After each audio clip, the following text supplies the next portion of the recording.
Sem nada pra fazer em casa, vamos ver o que sai, né?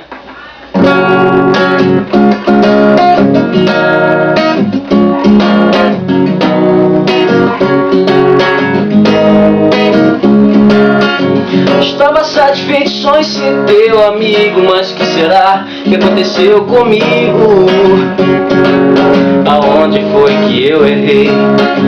Às vezes me pergunto se eu não entendi errado. Grande amizade com estar apaixonado. Se for só isso, logo vai passar. Mas quando toco o telefone, será você? O que estiver fazendo eu paro de fazer. E se fica muito tempo sem me ligar, arranjo uma desculpa pra te procurar.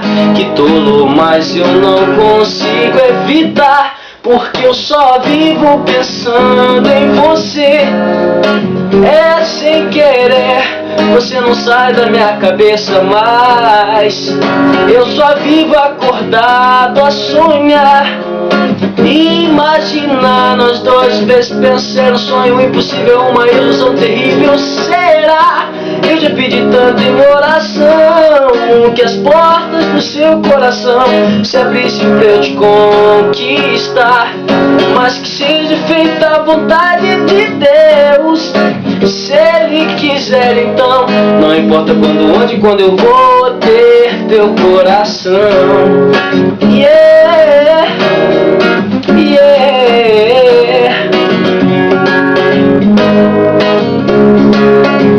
Faço tudo pra chamar sua atenção. De vez em quando meto os pés pelas mãos. Engula seco um ciúme quando o outro apaixonado quer tirar de mim sua atenção. Coração apaixonado é bobo, o sorriso teu me derreto todo. O seu charme, seu olhar, sua fala mansa me faz delirar.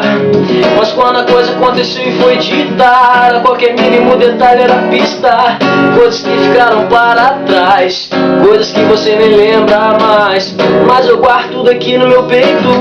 Tanto tempo estudando o seu jeito, tanto tempo esperando uma chance. Sonhei tanto com esse romance. Que tolo, mas eu não consigo evitar, porque eu só vivo pensando em você. É sem querer, você não sai da minha cabeça mais. Eu só vivo acordado a sonhar, imaginar nós dois, vezes pensar um sonho impossível, uma ilusão terrível. Será? Eu já pedi tanto em oração que as portas do seu coração se abrissem pra eu te conquistar, mas que seja feita a vontade de Deus. Se Ele quiser, então não importa quando, onde, quando eu vou ter teu coração. Yeah, yeah. Teu coração. Valeu!